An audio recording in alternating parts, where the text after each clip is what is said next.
Bueno, compañeros, compañeras, ¿qué tal? Muy buenos días, bienvenidos a esta que es nuestra primera sesión de parte de todo el equipo que hace posible el Observatorio de Derechos de los Pueblos Indígenas. Pues les damos la bienvenida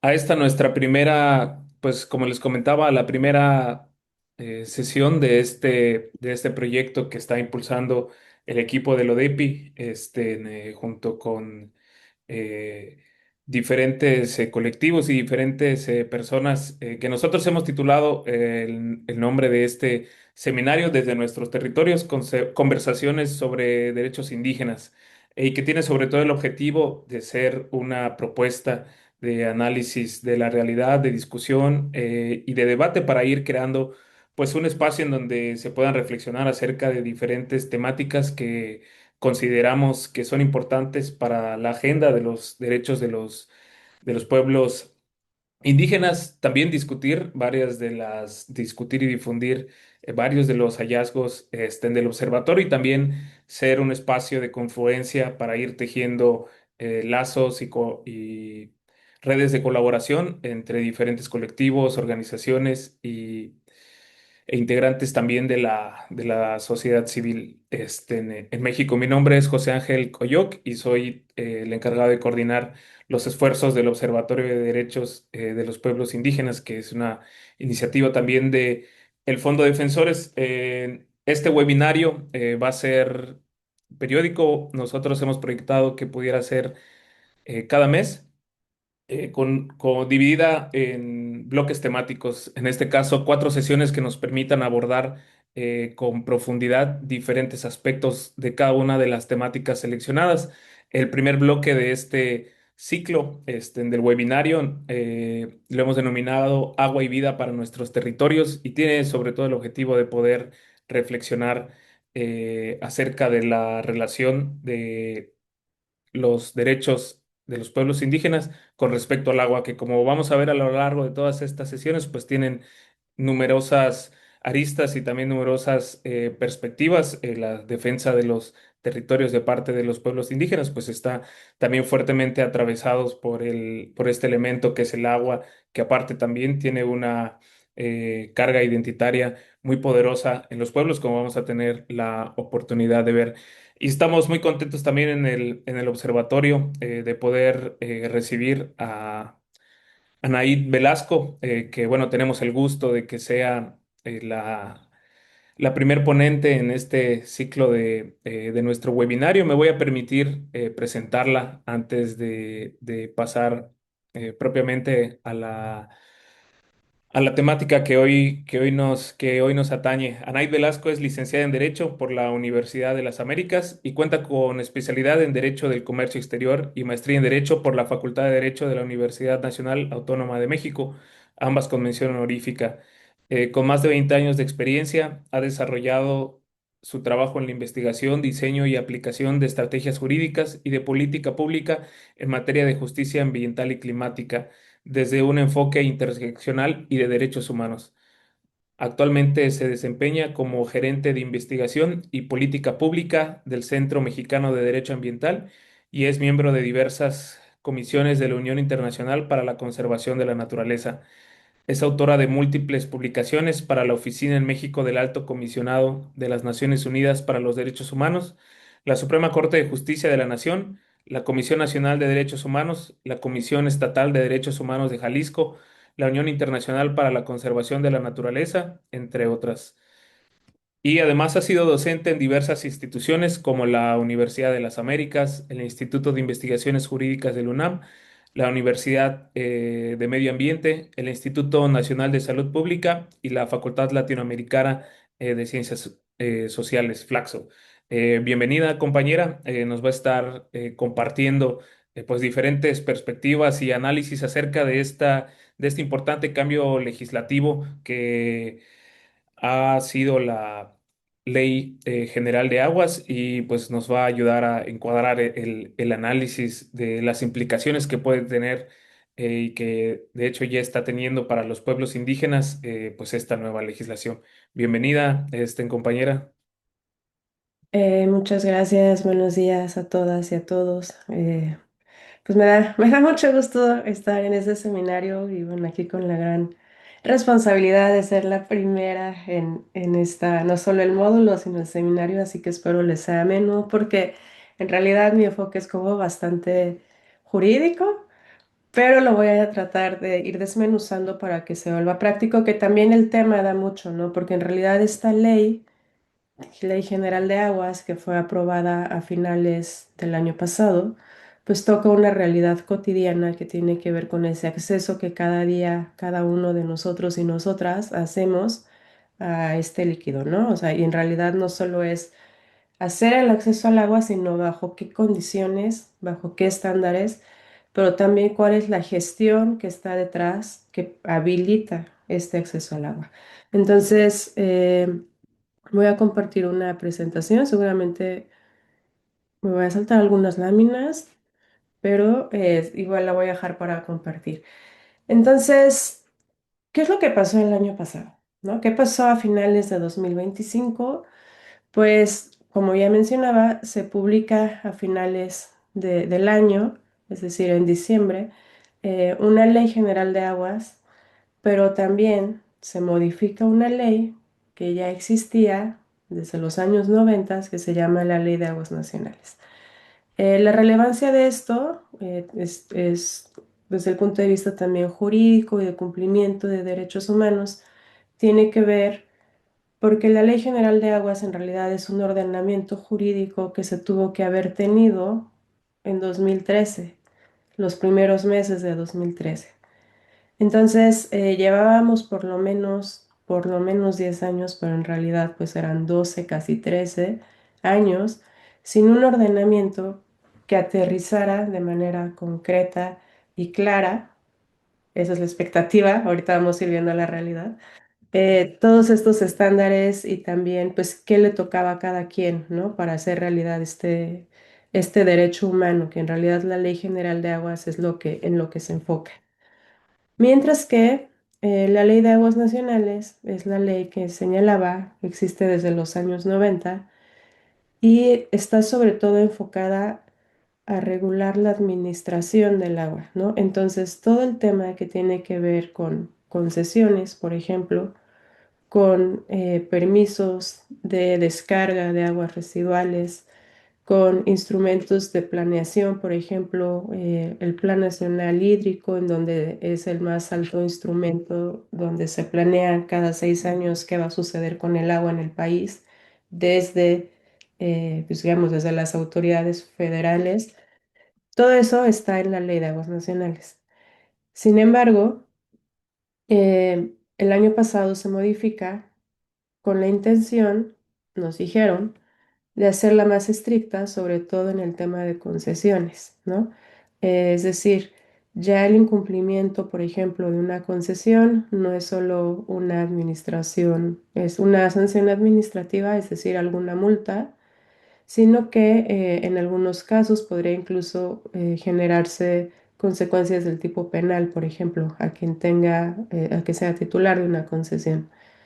Además de eso, lo que intentó esta modificación de Ley de Aguas Nacionales fue evitar, nos dijeron, el acaparamiento del agua a manos de los distintos personas que tienen estos títulos de concesión, ¿no? Que es como el permiso que te da la autoridad con ciertos volúmenes de agua para utilizarlo, ya sea para industria, para agricultura, para consumo humano, etcétera. Entonces, antes de esta reforma, había todo un sistema de transmisión de concesiones entre personas que detentaban este título, ¿no? Era, digamos, en ocasiones a veces solo bastaba con ni siquiera pedir permiso, sino avisar a la Comisión Nacional de Aguas que ya habías pasado tu título de concesión a otro usuario si no implicaba el cambio del uso del agua, ¿no? O sea, si entre, por ejemplo, usuarios industriales tenían títulos de concesión y entre ellos necesitaban volúmenes de agua, se pasaban esos volúmenes y nada más dabas aviso a la autoridad. Y esto generaba lo que se conoce como el mercado del agua.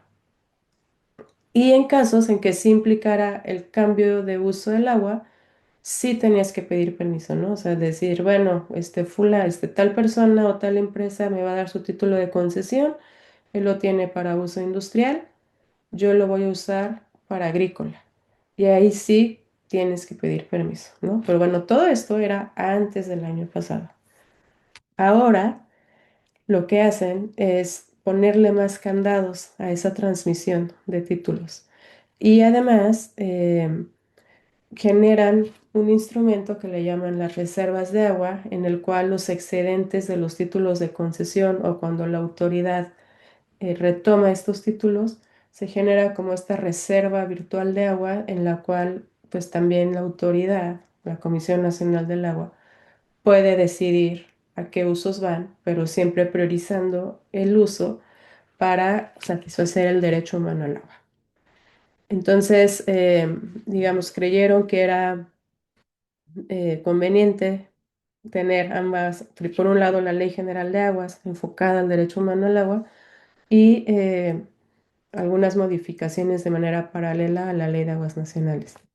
Y ustedes van a decir, bueno, ¿y eso en qué es relevante? Y les voy a decir en mucho, porque ahí surge la primera crítica de varios grupos que existen, ¿no? Colegas de organizaciones de la sociedad civil señalaron que no es suficiente tener dos ordenamientos y no es lo adecuado ni lo ideal, sino que en realidad se tuvo que haber tenido de entrada una sola ley, porque una sola ley te permite tener una visión un poco más holística, un poco más integrada y un poco más coherente, que de manera estructural hubiera podido cambiar la forma en cómo gestionamos, conservamos y hacemos el uso del agua, no solo para el derecho humano al agua, sino también para todos esos otros usos que ponen en riesgo el acceso al agua para consumo humano, ¿no?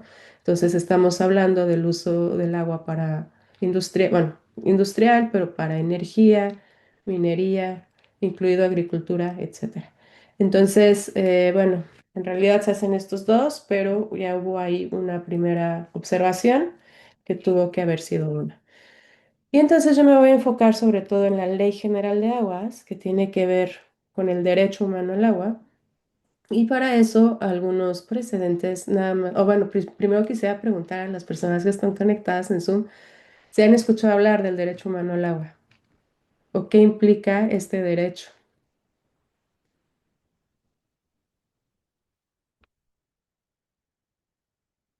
Por ahí vi que algunas personas asentaron. Humberto dijo que sí se escuchó hablar del derecho humano al agua. Entonces, esto me voy a ir muy rápido. En realidad, el derecho humano al agua, en el caso de México, pero también de muchos países, se aterriza de un instrumento internacional que es la Observación General 15 del Comité de Derechos Económicos, Sociales y Culturales, y en el cual ponen al centro tres estándares, ¿no? Es decir, cuando nosotros hablamos del derecho humano al agua, tenemos que considerar que es agua que sea disponible, que sea agua con calidad y que sea agua accesible, ¿no? Eh, los tres estándares tienen que estar cubiertos para decir que cabalmente se está cumpliendo con nuestro derecho humano al agua. Partiendo de esa premisa o de ese supuesto, la realidad es que muy poquitas personas, la realidad es que tienen cubierta a cabalidad ese derecho, ¿no?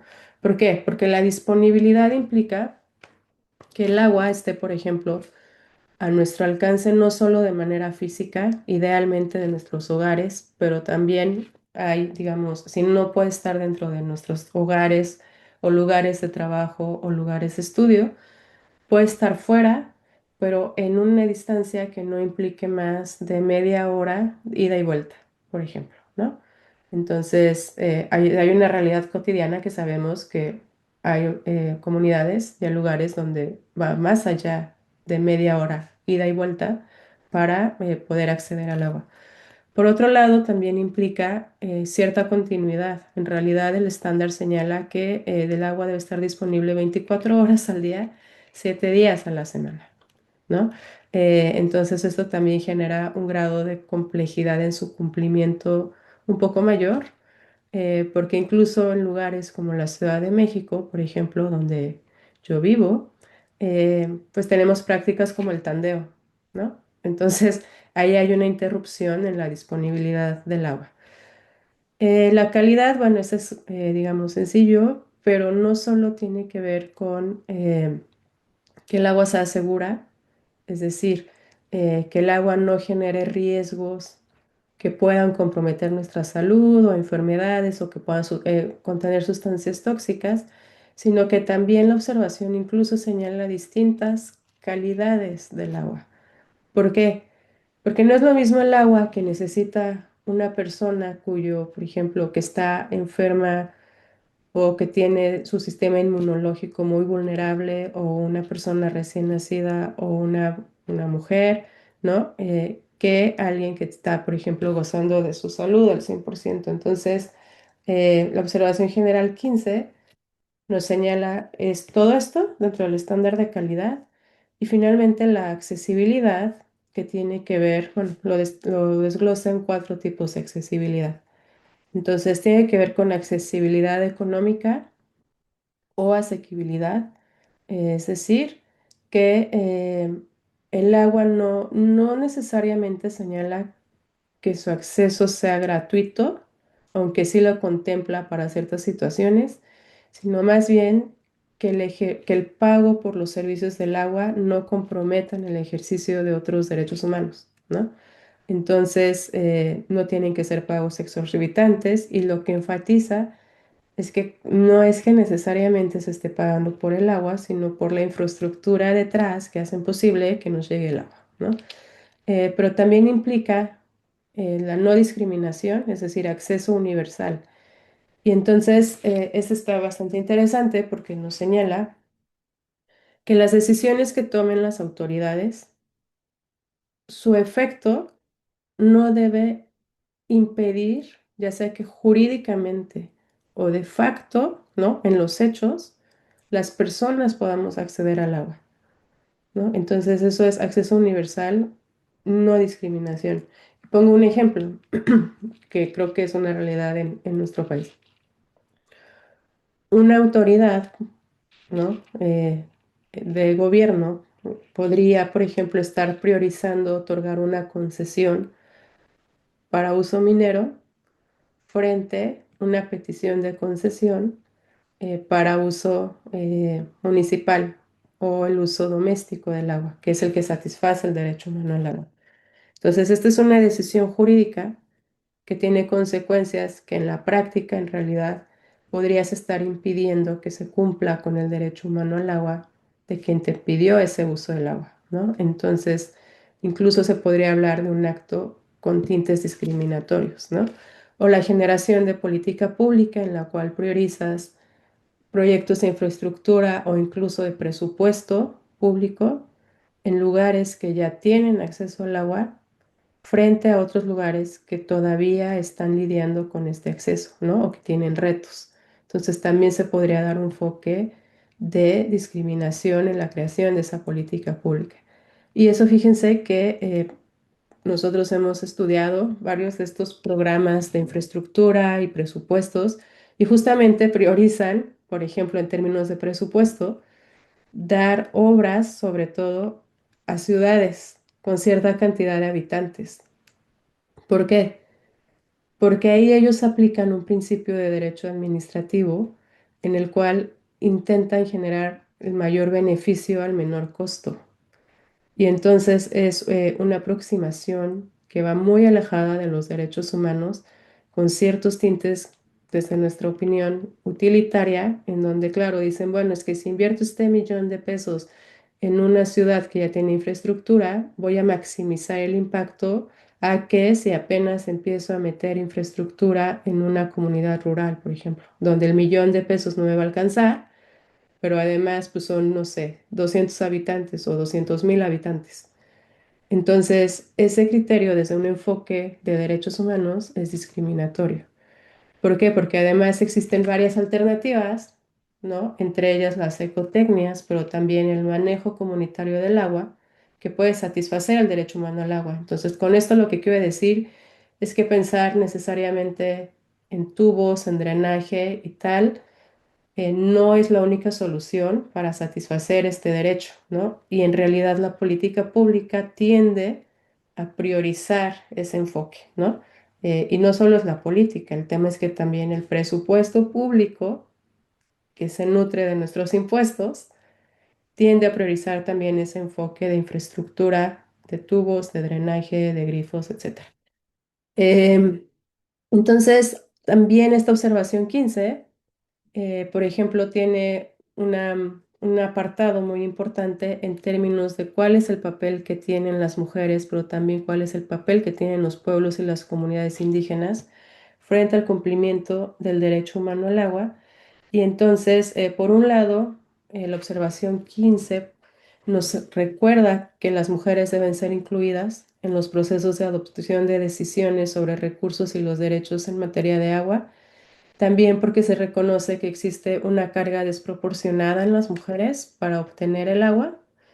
Y por otro lado, respecto al papel y el acceso que deben tener los pueblos y comunidades indígenas, hace este reconocimiento, ¿no? Del agua como un parte de su elemento en tierras ancestrales y que debe ser protegido de toda transgresión y contaminación ilícita. Y por lo tanto, los estados, ¿no? Concibiéndolo como estado, gobierno, federación, estados, municipios, deben facilitar todos estos recursos para que los pueblos indígenas planifiquen, ejerzan y controlen su acceso al agua. Entonces, desde ahí, desde este instrumento internacional, también, eh, pues sí, digamos, se incluye y se reconoce este manejo comunitario del agua, sea de manera incipiente, pero bueno, digamos, ahí está. Bueno, esto ya lo expliqué. Entonces, ¿qué sucede en México? Y me voy a ir todavía más hacia atrás. En 2012 se modifica el artículo cuarto de la Constitución Federal y se reconoce este derecho humano con estos estándares. Sustituyen algunas palabras, por ejemplo, no necesariamente hablan de disponibilidad, sino que hablan de suficiencia, no ponen calidad, pero ponen salubre, ¿no? Aludiendo a esta parte de que el agua debe ser inocua, aceptable y asequible, ¿no? Aludiendo también a esta parte económica de cuánto nos debe costar acceder al servicio público del agua. Y algo que es muy importante es que también se señala que este derecho humano debe ser cumplido por la Federación, estados y municipios con la participación de la ciudadanía, ¿no? Y bueno, aquí viene este artículo transitorio que les señalaba que marcaba un año para tener esta ley. Entonces, se supone que la tuvimos que haber tenido en 2013, pero bueno, la tuvimos en 2025. Y no es que antes no hubiera habido intentos, en realidad cada sexenio o cada periodo legislativo, en diputados, por ejemplo, que son cada 3 años, hubieron diputados o diputadas que intentaron legislar este derecho, pero la realidad es que, dado todos los intereses que privan en el manejo del agua o que están, pues sí, presentes, siempre fue muy complicado las negociaciones. Entonces, por un lado, era complicado eh, negociar con todos los actores y sectores regulados y afectados por una ley así. Y por otro lado, la composición del Congreso, donde no siempre se tuvo mayoría absoluta, pues dificultaba que pasara una ley de este tipo, ¿no? Entonces, bueno, sucede hasta el año pasado. Y lo que aquí, digamos, es relevante es que, bueno, esta ley, aunque intenta, o más bien se fundamenta en este artículo cuarto, en realidad el manejo del agua va más allá de este derecho humano, de este artículo cuarto, ¿no? En realidad tiene que ver con toda una concepción que tenemos en nuestro país, que es recogida en la Constitución, en el cual se señala que el agua es sobre todo propiedad de la nación. Y ahí hay otro error de interpretación, ¿no? Porque nación tendemos a pensar que es el Estado, porque se ha equiparado a nación con federación, pero en realidad la nación, si recordamos, pues es territorio, población y gobierno, entonces en realidad también somos nosotros la nación, ¿no? Pero bueno, la nación lo equiparan jurídicamente a la federación y entonces la federación tiene la titularidad de los cuerpos de agua. Y entonces en esa titularidad de los cuerpos de agua, la federación, vía los títulos de concesión o asignación, decide quién y cómo va a usar esa agua que en realidad es un elemento común, que también se reconoce así en la Observación General 15, ¿no? Y que existe una tensión constitucional, porque, por ejemplo, el artículo 2, en el cual están justamente sobre todo, pero no solo ahí, pero sí una gran cantidad de derechos indígenas concentrados, pues en el artículo 2 se reconoce, por ejemplo, un acceso prioritario, ¿no? Y acceso preferencial a los recursos naturales. Y hasta en los últimos años es en donde toma mayor relevancia los principios como la libre determinación y la autonomía, del cual derivan el artículo 2. Sin embargo, algo que no se ha cambiado de este artículo y que puede seguir generando tensiones no solo en el acceso preferencial o prioritario al agua, pero también otros recursos naturales, es que el artículo 2 limita este acceso frente a actividades estratégicas del Estado, ¿no? Entonces, está ese enunciado ahí y claro, esto va en contra de estándares internacionales, pero a nivel constitucional, pues ahí todavía sigue. Entonces, es un enunciado o es una frase que puede o y que ha dado pie a varios litigios, ¿no? Eso frente a derechos como la consulta y el consentimiento libre, previo e informado, y que muchos de ellos, justamente el agua, está al centro. Y bueno, por acá, estos otros numeritos, el artículo 73, el 115, el 124, pues tiene que ver con facultades que tienen distintos órdenes de gobierno para hacer, digamos, política hídrica o para generar ciertos permisos o ciertas leyes, todas relacionadas con agua. Entonces, algunas consideraciones, ya dije algunas de por acá, que en realidad este derecho humano al agua se reconoce desde 2012. Existía esta omisión del Congreso en tener esta ley que hiciera realidad el derecho humano al agua, e incluso la Suprema Corte de Justicia de la Nación hace un par de años, si no mal recuerdo, llegó un caso del norte del país en el cual había una pugna en torno a quién le tocaba, por ejemplo, prestar este servicio de agua potable y saneamiento. Y conforme esta constitución pues toca al municipio y entonces llega a la Suprema Corte y aprovechan el municipio para pedir que la Corte se pronuncie respecto a esta omisión de no tener una ley general de aguas. Y bueno, la Corte también aprovecha la oportunidad y señala que sí, que en efecto pues el Congreso ha incumplido con tener una ley general de aguas y que esa omisión genera una violación al propio derecho. Porque en realidad lo que teníamos era el qué, no necesariamente el cómo, ¿no? O sea, qué bonito que se escucha el derecho humano al agua, qué bonito que están esos estándares, pero ¿cómo lo hacemos realidad? Eh, También otras consideraciones es que en términos de acceso a la información pública, el cual es fundamental cuando hablamos de la gestión del agua, pues el agua ha sido clasificada como un asunto de seguridad nacional.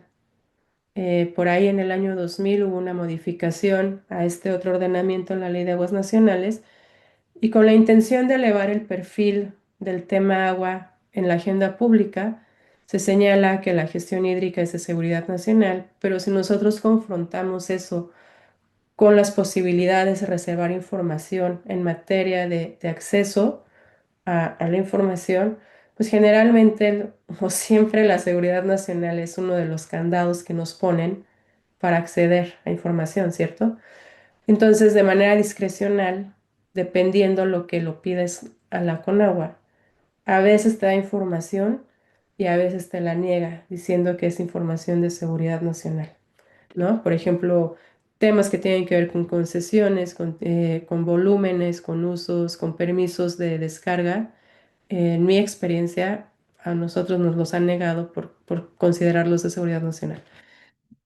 También existe un vacío importante en datos oficiales, que ese es otro tema que tiene que ver con las obligaciones que le llaman de transparencia activa. Se supone que todas las autoridades tienen un catálogo de información que cada cierto tiempo tienen que estar generando y, por ejemplo, en 2018 y en 2019 hubo un vacío importante en instrumentos que teníamos generalmente cada año que dan cuenta, por ejemplo, de cuánta agua hay disponible, cuáles son las zonas de sequía, de cuál es el porcentaje de aguas residuales tratadas, etcétera, etcétera, que todo eso se contenía en el Atlas del Agua y las estadísticas del agua. Y bueno, esos años dejaron de publicarse, por ejemplo, ¿no? O sea, no, realmente no pasó nada. También hemos visto casos en donde el argumento del derecho humano al agua ha sido utilizado para justificar obras y trasvases en detrimento de comunidades locales.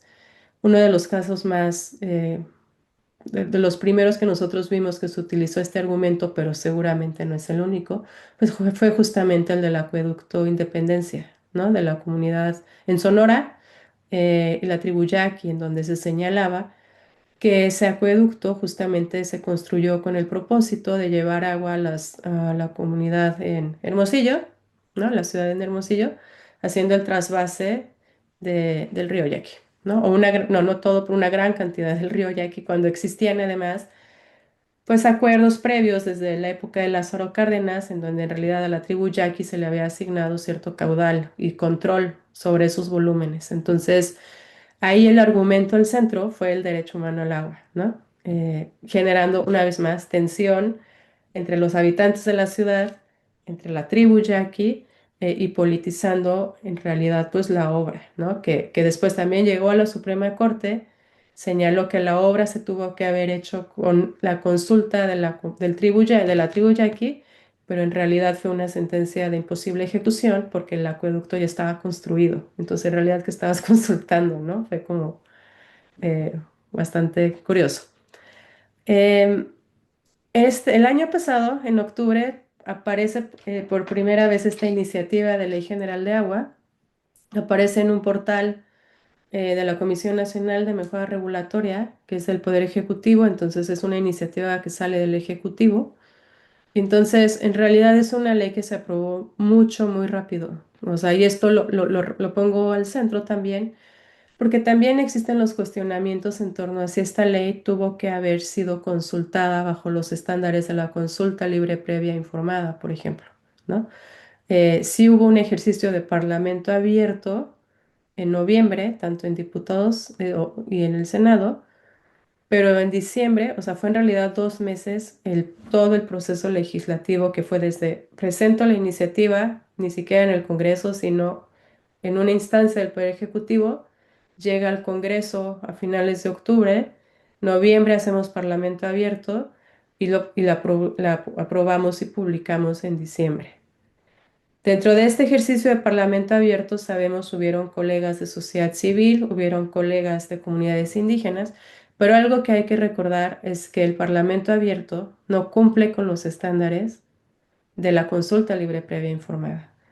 Y esto es importante decirlo porque una de las aportaciones que tiene esta Ley General de Aguas es el reconocimiento del manejo comunitario del agua, que ahorita voy a platicar, ¿no? Entonces, bueno, aquí nada más puse la portada de cómo se ve la ley en la publicación ahí que tienen en Cámara de Diputados.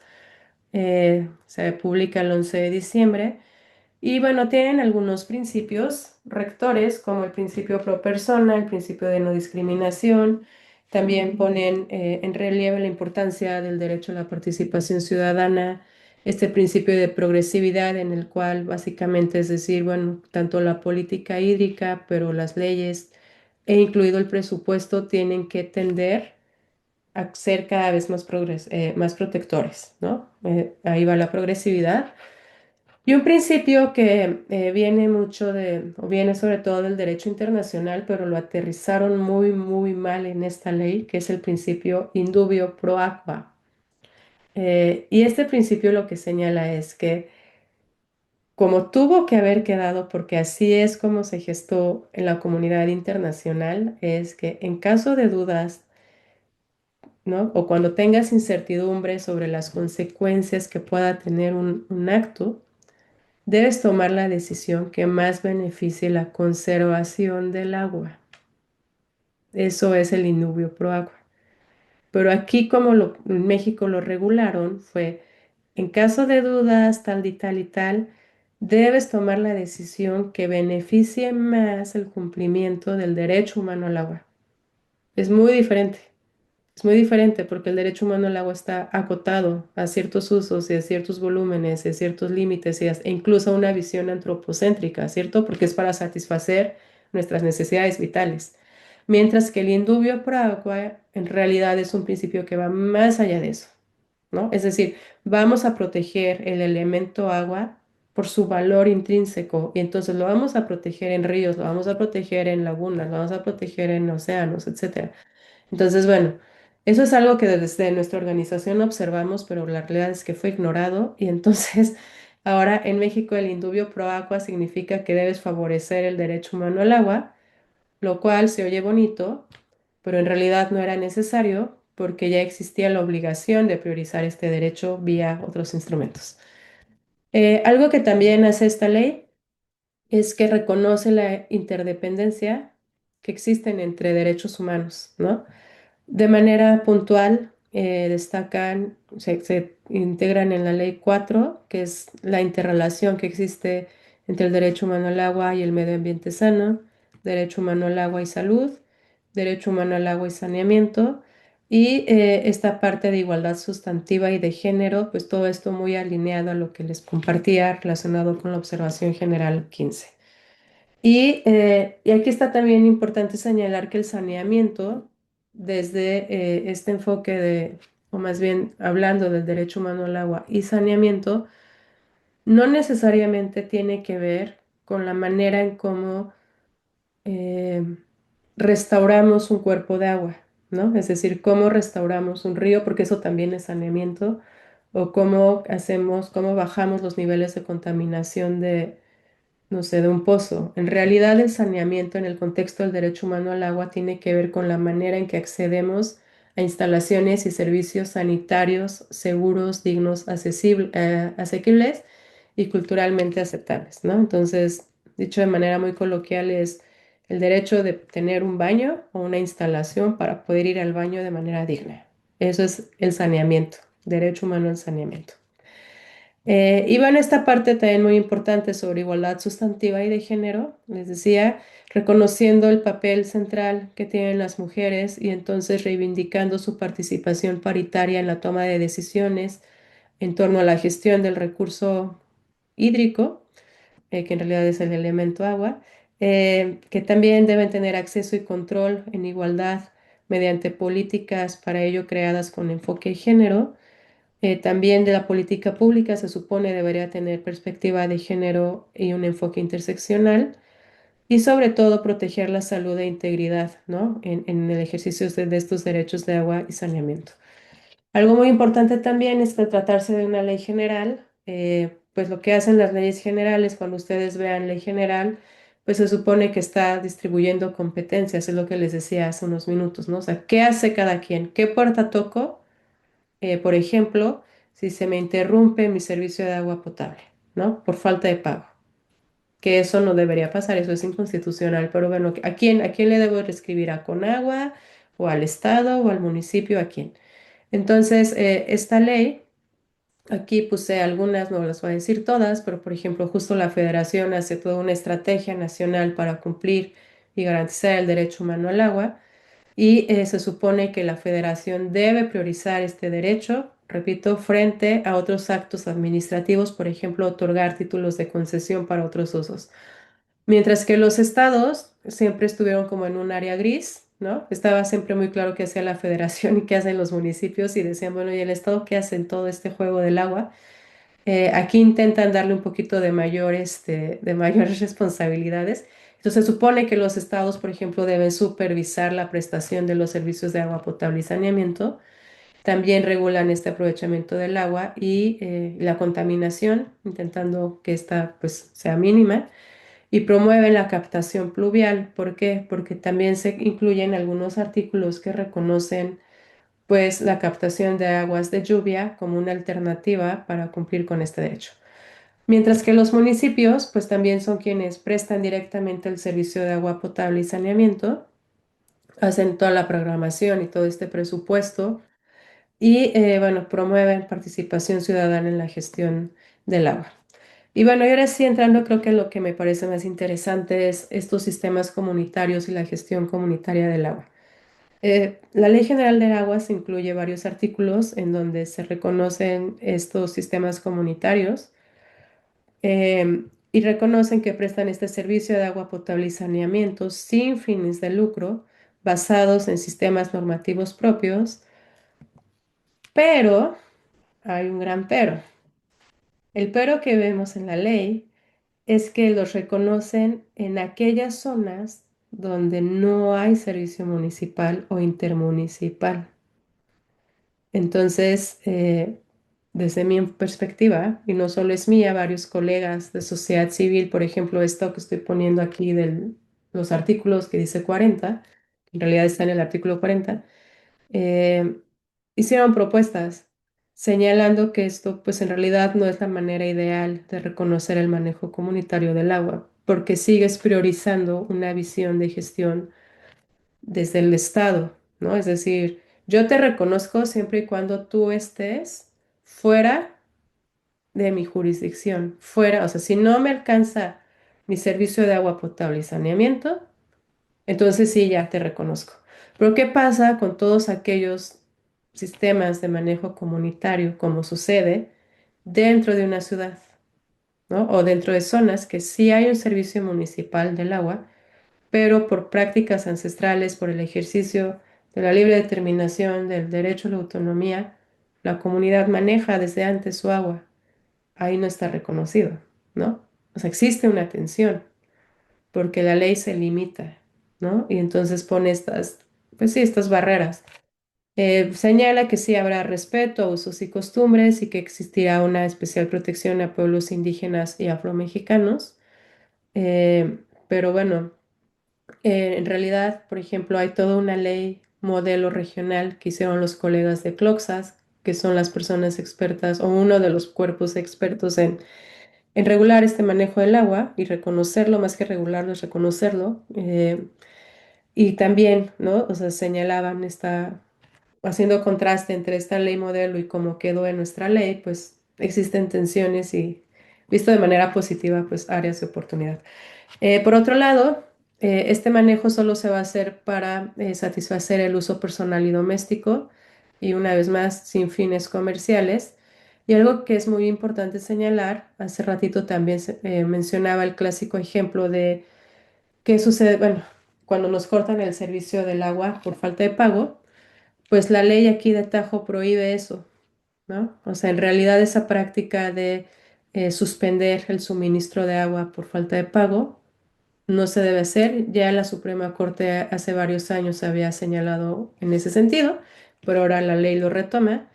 Y entonces no te pueden quitar totalmente el suministro, simplemente es una parte y deben dejar la cantidad mínima para el consumo humano doméstico. Eh,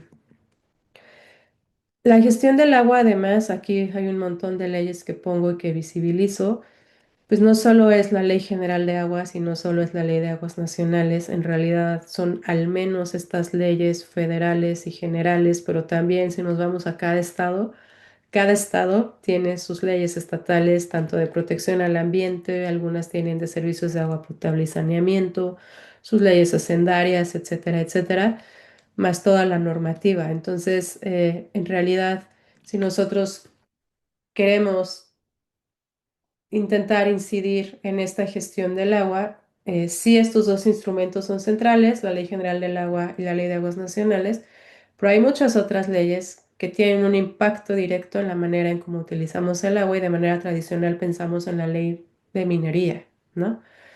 ¿Por qué? Porque las concesiones mineras por muchos años han tenido o han priorizado este uso, que no es una actividad estratégica del Estado, no lo es, pero jurídicamente se le había tratado como tal, ¿no? O sea, se le había dado bastantes permisividades para que pudiera haber minería o pueda haber minería.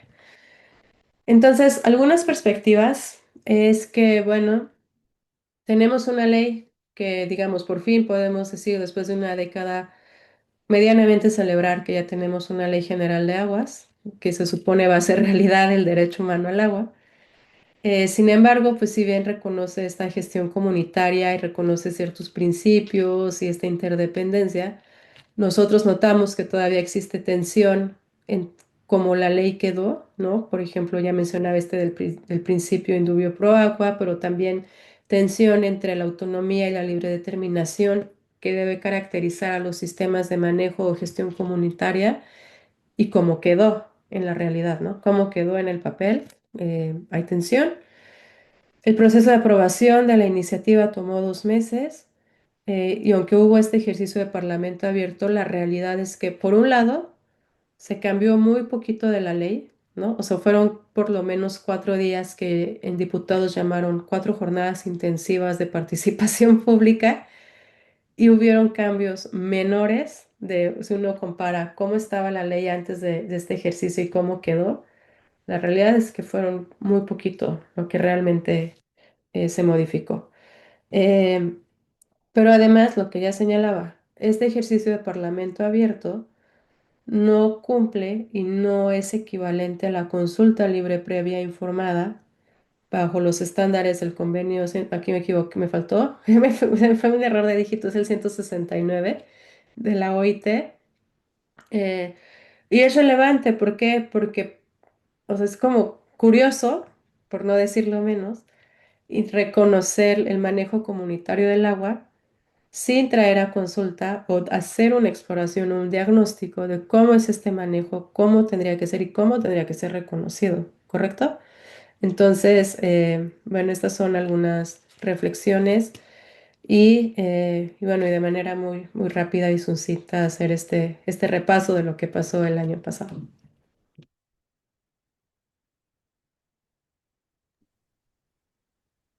Muchísimas gracias, compañera, por tu intervención y también por todo lo que nos has compartido. Creo que, como nos mostraste bien, tiene muchas pues vertientes de análisis, todo esto relacionado con los cambios en la legislación.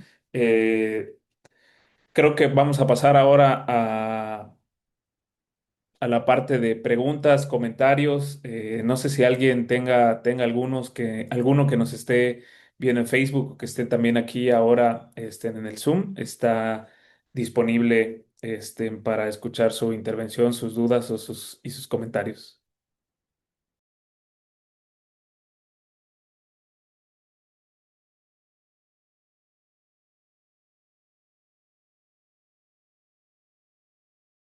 Hola, soy Laura Barragán. Me gustaría, no sé, conocer como tu impresión sobre el tratado de aguas que existe entre México y Estados Unidos y cómo esta situación de no proteger de forma prioritaria las fuentes, sino el derecho humano al agua, afecta precisamente el abastecimiento para el cumplimiento de este tratado. No sé si podemos ampliar un poquito. Gracias. Gracias. Sí, gracias. Quisiera sobre todo enfocarme en la segunda parte porque no conozco a cabalidad el tratado, entonces sería muy irresponsable dar una opinión sin haberlo leído antes, pero sí puedo pronunciarme respecto a la segunda parte de la pregunta que tiene que ver con el primer señalamiento que hacía en torno a tener dos leyes, ¿no? Y cómo desde sociedad civil varios colegas señalaron que esto dificulta este enfoque integral de la protección de las fuentes de agua. Y tienes razón, porque muchas veces el derecho humano al agua desde, claro, tratarse sobre cómo satisfacemos sobre todo solo un uso del agua, no son todos, es un uso de los muchos usos que puede tener el agua. Se nos olvida proteger justo la fuente y eso nos lleva a conversaciones que tienen que ver con cuáles son las lagunas que tenemos hoy en día en los instrumentos jurídicos para proteger los cuerpos de agua, ¿no? Si nosotros leemos la Ley de Aguas Nacionales, señalaba, es sobre todo una ley para la gestión diagonal administración del agua, es decir, qué son las concesiones, cuáles son los diferentes tipos de uso, cuánto van a durar las concesiones, cuándo te las puedo quitar, cuándo se van a acabar, cómo te voy a sancionar. Pero en realidad son mínimos, mínimos los artículos que tienen que ver con esta visión de preservación y conservación del agua. O sea, en realidad esa visión de preservación y conservación del agua la encontramos no en la Ley de Aguas Nacionales, está en la Ley General del Equilibrio Ecológico y la protección al ambiente, en la Ley GEP, que tiene un apartado sobre criterios de conservación y criterios de aprovechamiento del agua. Ahí vienen y son poquititos.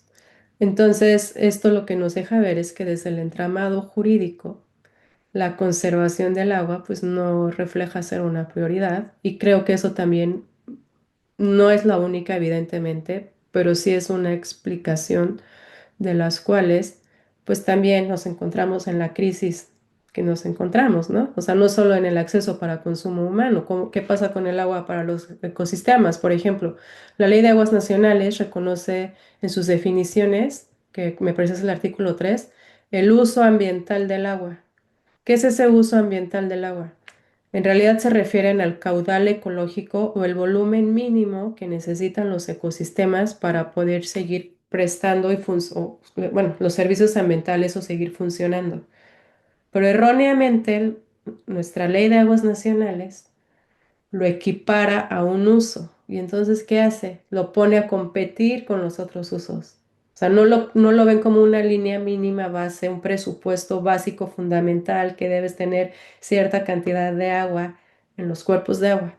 Entonces dicen, bueno, sí que existe el uso ambiental del agua, así como el uso industrial y el uso minero y el uso agrícola y el uso para energía y bla, bla, bla. Y entonces el uso ambiental es el agua que necesitan los ecosistemas pues lo pones a competir. O sea, eso es un error total de visión y que sigue en la ley de aguas nacionales. O sea, nosotros, por ejemplo, comentábamos, a ver, ya que vas a modificar la ley, que no quieres hacer solo una, cambia. No pongas uso ambiental del agua. Reconoce el caudal ecológico como un presupuesto básico a satisfacer, incluso antes del derecho humano al agua. Pues no, tampoco nos hicieron caso. Esa es la realidad. Muchas gracias. Con gusto. Adelante, Ernesto. Hola, ¿qué tal? Buenas tardes. Pues primero, gracias por el tiempo, por la ilustración que nos haces del tema. Yo creo que es un tema, Anaíd, es un tema muy importante y es un tema que, pues desafortunadamente, no se le ha dado el peso que merece, creo. Soy Ernesto Santiago, pertenezco a la Coordinadora de Pueblos Unidos por el Cuidado y Defensa del Agua, la COPUDA, de los Valles Centrales de Oaxaca, de Pueblo Zapoteca. Creo que somos la única región que tiene la coadministración del agua subterránea en el país. Lo logramos en el 2021 con el decreto de zona reglamentada que firma el presidente López Obrador, después de 17 años de lucha, ¿no? Ahorita tenemos 20 años de lucha por el cuidado y la defensa del agua en el territorio. Y precisamente esta ley fue muy cuestionada. Uno de los elementos principales que los mencionaste al principio fue que considerábamos que tendría que ser una sola ley, pero también vislumbrábamos que iba a ser algo muy complicado. Era generar una batalla intensa al interior del propio grupo político, ¿no? Porque, ¿qué significa hacer una sola ley? Significa reconocer que estamos usando una sola agua y eso no se quiere ver. No se quiere ver el gran conflicto o el gran desequilibrio que existe en los usos del agua. Y no se quiere conflictuar diciendo los volúmenes que se destinan para cada una de las actividades y evidenciar que no se está dando privilegio al uso humano del agua de entrada. O sea, es ponerse en un conflicto muy fuerte. No se reconoce y yo creo que es uno de los grandes errores de esta ley, no reconocerla como una sola ley, una sola agua, como se pedía. Y después, no reconocer algunos de los elementos que creo que ya están reconocidos en algunos instrumentos internacionales. Hablaban, por ejemplo, del reconocer al agua como un bien social, un bien cultural, pero además como un bien espiritual, que va más allá de utilizar el agua para el uso de las personas, ¿no? Sino reconocer que el agua es necesaria para la vida misma dentro del territorio, para la defensa del territorio, para dar continuidad a las comunidades, ¿no? Dentro del territorio y reconocer también su libre determinación y autonomía, que es otro tema que han tocado con pincitas, ¿no? Lo han tocado con pincitas que en el artículo 43 refieren una ley que no existe para el tema del manejo comunitario del agua, ¿no? Eh, para cualquier situación que surja en el manejo comunitario del agua, te refieren que será resuelto de acuerdo a la ley reglamentaria del artículo segundo, cosa que no existe. Es una ley que no han hecho. Entonces, lo dejan otra vez en un tema de no saber, de no definir y de no asumir la responsabilidad de administrar el agua, ¿no?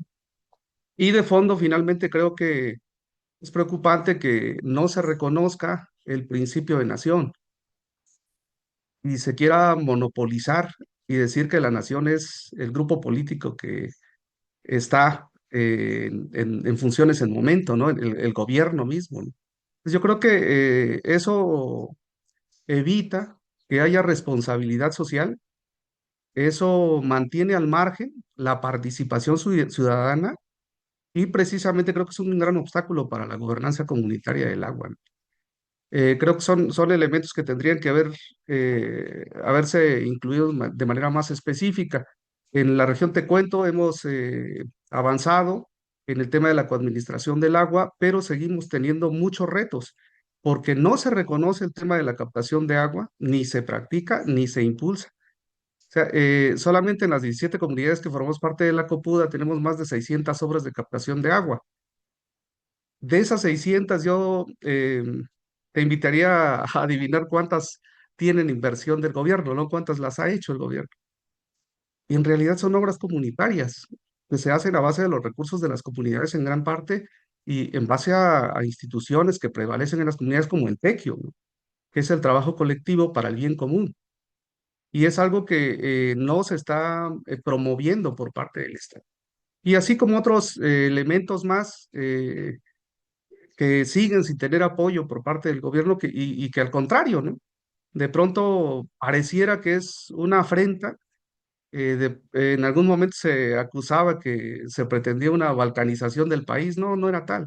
Era simplemente asumir el cuidado de nuestro territorio por todo el antecedente que tenemos en él, ¿no? Y por todo lo que se ha desarrollado dentro del propio territorio.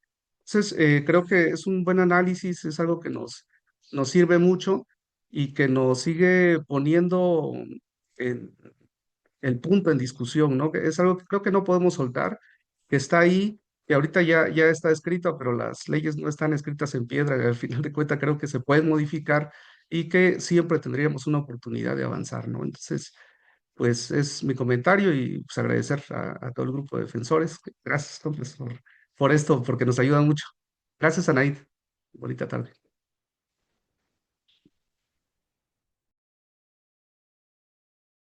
No, pues gracias a ti, Ernesto. No, en realidad tienes mucha razón en lo que señalas. Yo también creo que, además de lo que puntualizas respecto a participación y todo, o sea, creo que, o sea, efectivamente la ley se quedó corta, ¿no? O sea, fue de, bueno, vamos como que sí queremos, pero ni siquiera, o sea, no terminaron de concretar la intención. Yo estoy completamente de acuerdo con tu lectura y añadiría la relevancia del acceso a la información. Es que otra de las, ya no lo dije, pero la accesibilidad también tiene, porque me quedé solo en la asequibilidad, pero la accesibilidad y la no discriminación. Hay un apartado bastante desarrollado y ha habido sentencias eh, en México relacionadas con la relevancia del acceso a la información en la gestión del agua. O sea, en realidad sabemos que medio ambiente, en realidad que sabemos que en realidad toda nuestra vida pública, ¿no? Con el acceso a la información, pero el acceso a la información también sigue siendo un gran pendiente, porque en realidad no sabemos, o sea, además de lo que señalas, ¿no? De, bueno, existen estos limitantes, bueno, entonces, ¿cómo lo estás haciendo tú? ¿No? O sea, si no lo puedo hacer yo, dime cómo lo estás haciendo tú, hazme una rendición de cuentas. Y si me la clasificas por seguridad nacional, pues entonces también estamos como bastante perdidos, ¿no? Y existe cierta indefensión, porque si no sabes, no sabemos la calidad del agua, no sabemos a quién, no sabemos si se aplicó o no una sanción, porque es seguridad nacional, nos deja en bastante indefensión. Sí, así es.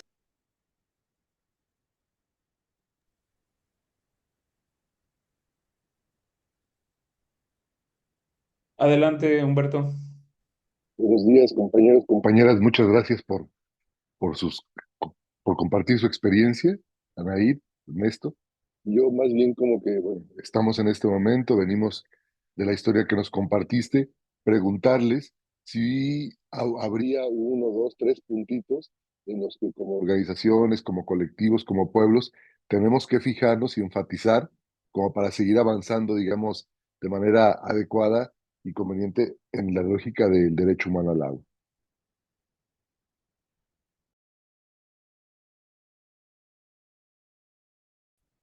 Eh, bueno, me parece que justo Ernesto ya señalaba uno muy importante, es la ley no está escrita sobre piedra.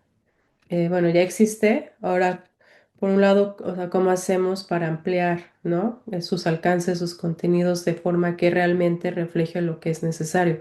Yo lo veo por dos vías muy claras y seguramente hay más. Uno es la incidencia directa, ¿no? O sea, el clásico ir a decirles, hacer proponer en el legislativo y que se cambie tal y tal artículo y porque este quedó mal y tal.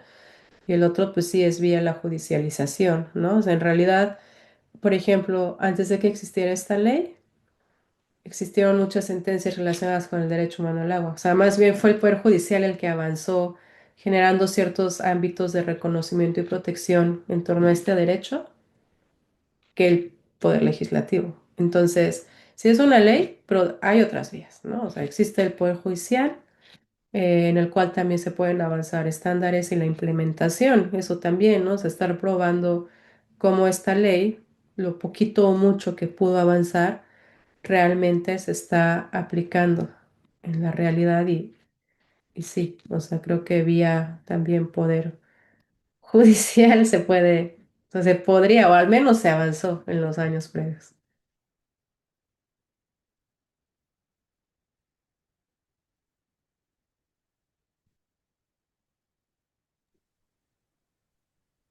Adelante, Eric.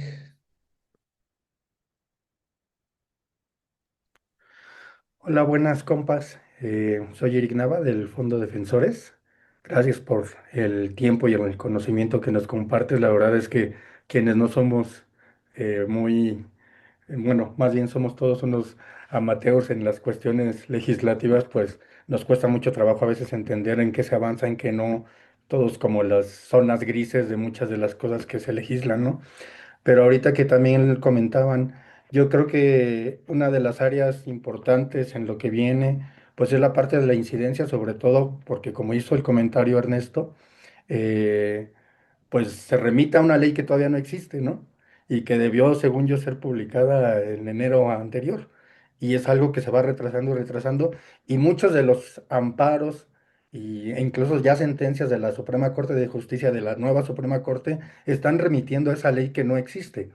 Entonces creo que ahí es una oportunidad para que desde la incidencia, el activismo, la presión, desde pueblos, comunidades, colectivos, se, sea lo más lógica esta ley de lo que todos se está pidiendo, ¿no? Ahora que nos das tú todo el panorama de todas las leyes municipales, estatales, nacionales, entre la general y la nacional, todo lo que implica, ¿no? El manejo del agua, pues uno se queda como, ¿qué es lo que va a implicar una ley reglamentaria del artículo segundo, una ley indígena, ¿no? Entonces, creo que nos das un gran panorama en lo jurídico, pero nos dejas como con esa parte como de que lo necesario que es leer las cosas a pie de letra y, y pues estar ahí en los espacios que nos correspondan desde nuestras responsabilidades para poder ver plasmado verdaderamente la voluntad de los pueblos y comunidades en esta nueva ley. Muchas gracias, Anaí.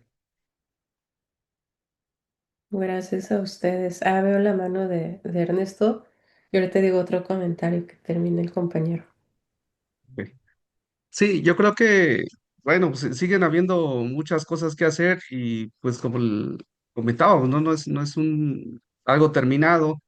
Hay que hacer incidencia legislativa, obviamente, esta parte de acercarse a los legisladores, de convencerlos, de hacerles ver cuestiones que no están viendo para mejorar la ley, el fortalecer los bloques regionales, creo que es importantísimo.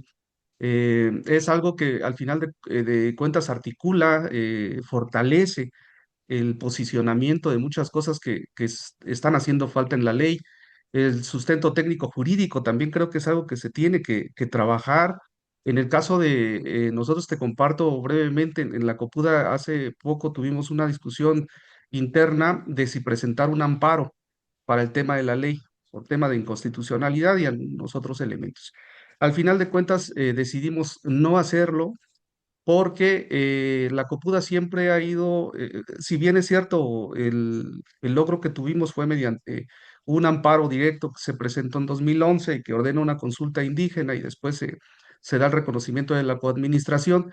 No, no me parece que ha sido el centro de la lucha de la Copuda, más bien es la acción específica eh, en el territorio, ¿no? El buscar hacer política desde el territorio, eso nos ha hecho fuertes y al final creo que el, el no presentar el amparo fue porque decidimos fortalecer y hacer como el blindaje del reconocimiento que ya tenemos. ¿Y ese blindaje cómo se hace?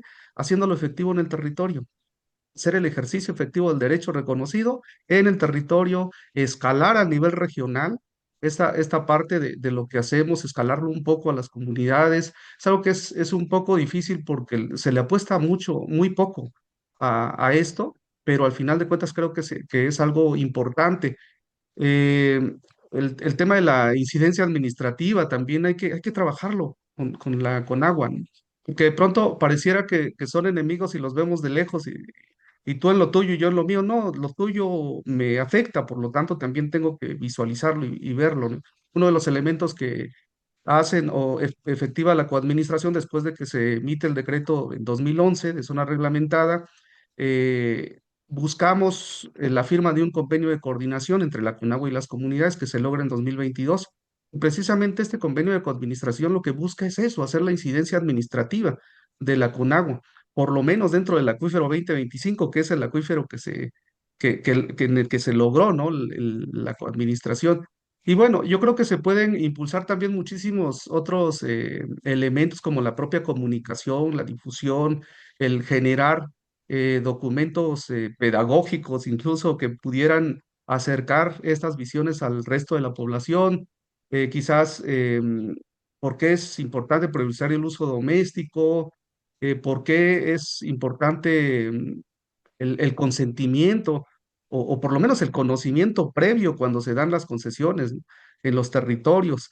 En el caso de la Copuda tenemos blindada esa parte porque el convenio de coordinación establece que la CONAGUA no puede emitir ninguna concesión dentro del territorio, sino lo hacen las comunidades y que cualquier tema que pueda afectar o sea susceptible de afectar el acuífero tendría que ser también consultada con las propias comunidades y es algo que creo que nos da algo importante. Y el otro es buscar que se haga un reconocimiento expreso en la ley del uso comunitario o por lo menos de la gestión comunitaria del agua, ¿no? Yo creo que eso también daría como mucha fuerza. Hay muchas cosas que hacer, sin duda, pero yo creo que todo está en el campo de la acción, todo está en el campo de asumir y organizarnos desde las propias comunidades, ¿no? Desde la propia población.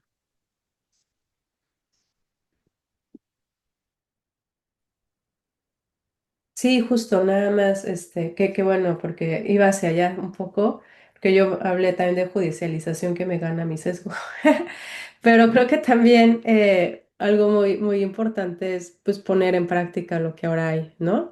Y de ahí rescatar estas buenas prácticas, y no solo desde el punto de vista de como, o sea, aquí se señala que es el manejo y gestión comunitaria.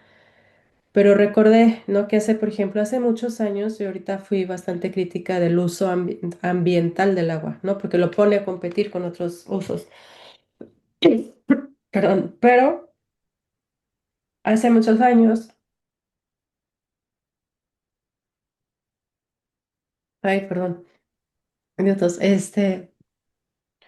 se solicitó una concesión para uso ambiental del agua para proteger un cuerpo de agua. Entonces, justo pensando en lo que señalaba Ernesto, ¿qué de lo que ya existe también nos puede ayudar, que va más allá del derecho humano al agua, pero que favorece esta gestión por parte de las comunidades? Se podría utilizar, ¿no? O sea, por ejemplo, pedir una concesión para uso ambiental para cierto cuerpo de agua, va a ser que sea la comunidad la concesionaria, y entonces, en consecuencia, se da esa titularidad jurídica para que la comunidad pueda ser los guardianes de ese cuerpo del agua, por ejemplo, ¿no? Entonces, creo que eso también está interesante. Ay, gracias.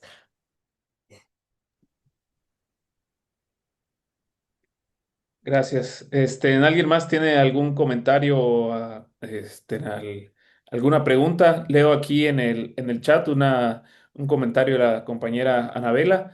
En el solo como comentario, el acueducto Independencia no fue el primer trasvase en la cuenca del río Yaqui.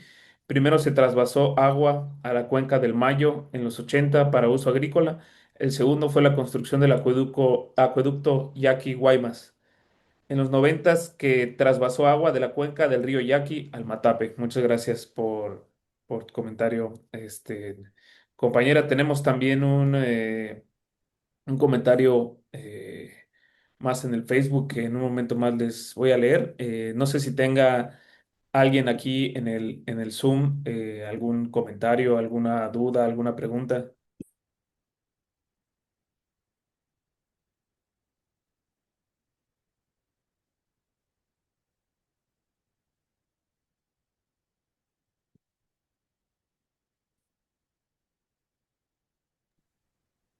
Nos dice en el Facebook Simón Paulino Santiago, muchas felicidades a todos y a la ponente. Saludos desde la zona Mazagua de Villa Victoria, Estado de México. Muchas gracias por tu comentario y también por seguirnos en la transmisión en vivo en Facebook. Y yo creo que para cerrar, quería preguntar, pues cuál es un poco, ya creo que lo ha comentado también el compañero Ernesto, pues, ¿cuáles son las perspectivas a futuro? Nos comentabas al final acerca de cómo en otras leyes y en otros cambios legislativos, la construcción de reglamentos, pues también se está discutiendo en el derecho al agua, también en fuerte vínculo con el derecho al territorio. Y en este monitoreo que realizas, ¿cuáles son en los próximos meses, pues estas discusiones estratégicas en las que va a haber cambios en diferentes reglamentos o legislaciones en las cuales consideras que podríamos tener pues un mayor, pues sí, un mayor análisis y un mayor seguimiento a cómo se van dando todas estas discusiones?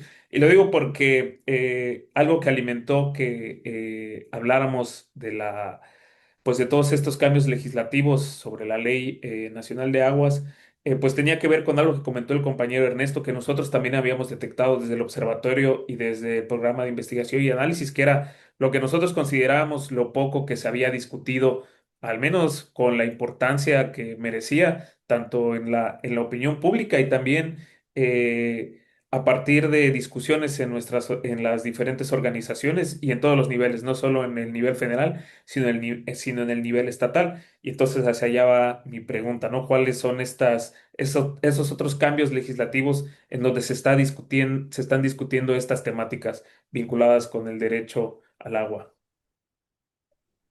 Pues justo bueno, yo preveo, no que conozca de primera mano, pero seguramente va a haber ajustes o espejos o reflejo de leyes estatales, ¿no? Como suele suceder en estos temas que son competencia de los tres órdenes de gobierno.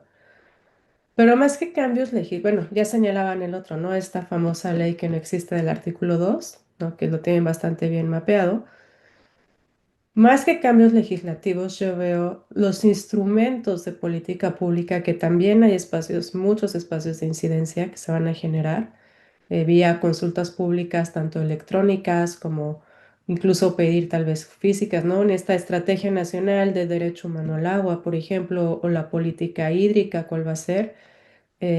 y que todavía no están publicados, ¿no? Entonces, son instrumentos de política pública que van a ayudar a aterrizar lo que está en estas leyes y que generan espacios de incidencia muy puntual, que también entre más organizadas y organizamos estemos, coordinadas, creo que también puede ser más efectiva la participación, ¿no? Entonces, no puntualicé en eso, pero en la Ley General de Agua se contemplan instrumentos como la estrategia y un programa con miras a hacer realidad, se supone, este derecho, pero ahora desde la política pública. Aquí lo importante, lo interesante, es, por ejemplo, cómo esa estrategia va a incluir este manejo comunitario, pero además con qué recursos, retomando bastante de lo que decía el compañero, se va a hacer realidad, ¿no? Este manejo, ¿no? Porque se pueden jalar recursos públicos para apoyar y financiar y fomentar, incentivar este manejo, por ejemplo, ¿no? Entonces, creo que más bien son esos los que yo recomendaría, dar seguimiento, eh, porque pareciera que no son vinculantes, pero les cuento que sí son, ¿no? La ley de planeación señala que todos los instrumentos de planeación, programas, planes, etcétera, son vinculantes para los servidores públicos. Entonces, han habido también litigios en torno al incumplimiento de programas y políticas públicas.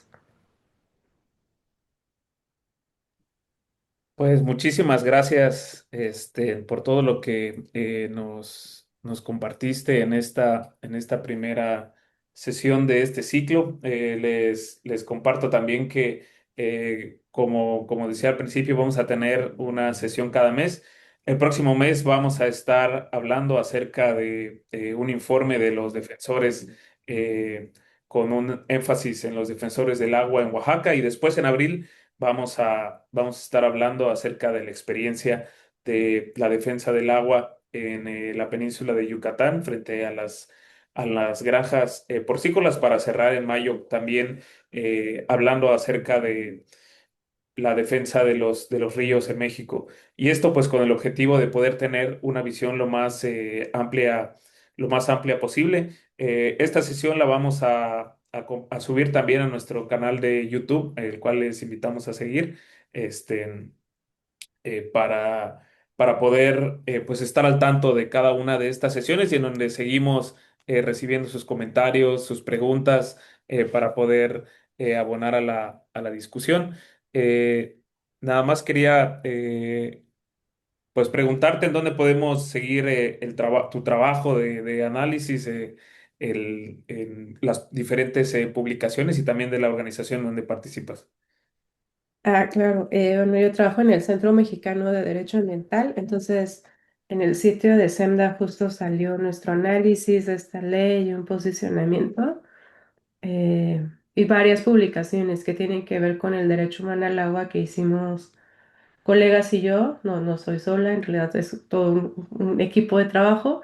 Eh, Tendrán que actualizarse varios de ellos porque les hicimos en 2014, 2015, poquitito después de la reforma constitucional, pero bueno, ahí pueden encontrar materiales interesantes.